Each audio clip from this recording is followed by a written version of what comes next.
Hoje, a gente vai mergulhar em um livro que muita gente diz que muda o jogo, Os Segredos da Mente Milionária, do T. Harv Eker. A promessa dele é grande, hein? Diz que revela o tal elo perdido entre só querer ter sucesso e, de fato, alcançar o sucesso. Vamos descobrir juntos que elo é esse. Essa é a grande questão, não é mesmo? É uma coisa que deixa muita gente com a pulga atrás da orelha. Por que algumas pessoas parecem deslanchar financeiramente enquanto outras batalham a vida inteira? O livro diz que a resposta não está onde a maioria de nós costuma procurar. E aqui está a ideia central do livro. O autor defende que todo mundo tem uma espécie de programa mental sobre dinheiro, um modelo que roda no nosso subconsciente e acaba determinando o nosso nível de sucesso financeiro, muitas vezes sem a gente nem perceber. Ok, então vamos entender isso melhor. O que é exatamente esse tal de modelo de dinheiro e como é que ele funciona na vida real? A base do livro é bem direta. Antes de querer mudar o saldo do banco, é preciso primeiro mudar a mentalidade. O jogo é interno. Pensa nisso como se fosse um termostato financeiro.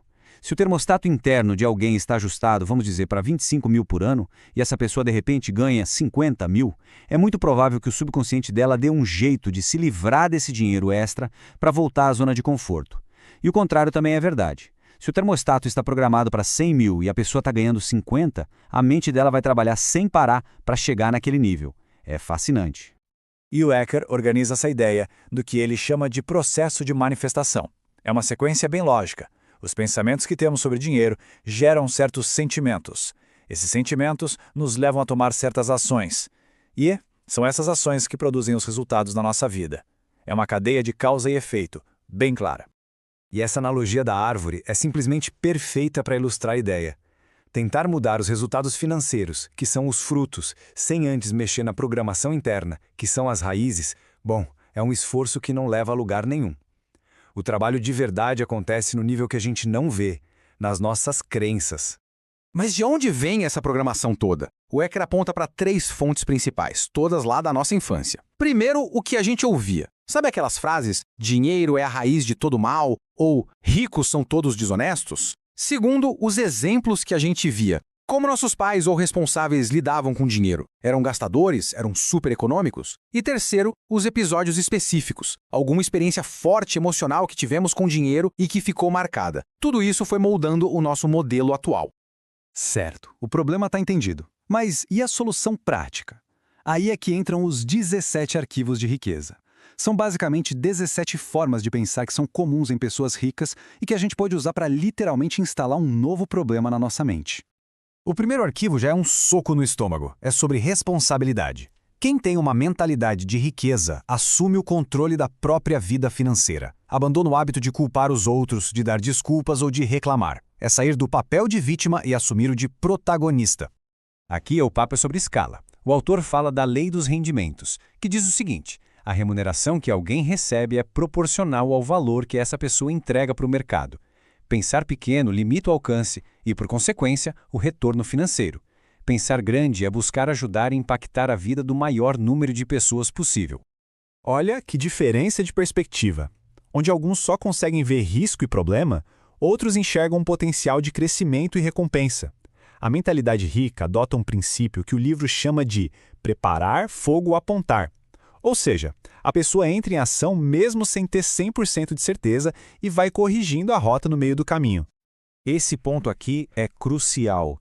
O segredo do sucesso não é tentar ter uma vida sem problemas. Isso não existe. O segredo é crescer como pessoa a um ponto em que qualquer problema se torna pequeno perto de quem nos tornamos. O tamanho do problema não importa. O que importa é o nosso tamanho. Se um problema parece grande demais, é um sinal de que é hora de crescer. Muito bem, já passamos pela teoria. Agora, como é que a gente começa a colocar tudo isso em prática para ver alguma mudança de verdade? O livro é recheado de ações bem concretas. Uma das ferramentas mais poderosas que o livro ensina são as declarações. E não é só pensamento positivo, não.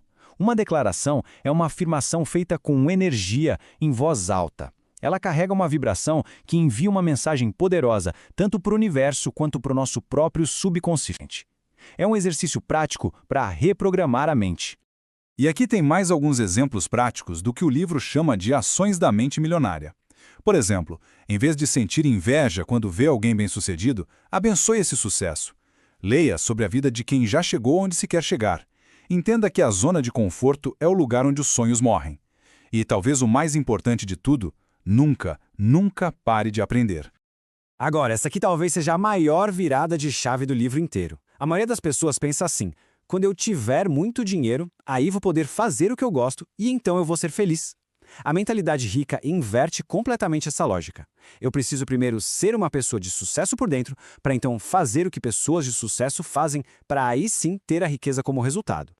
E essa frase resume tudo. A riqueza que se vê do lado de fora é só um reflexo do crescimento que acontece do lado de dentro. Se dedicar ao desenvolvimento pessoal não é um extra, um luxo. É o pré-requisito para o sucesso financeiro que dura.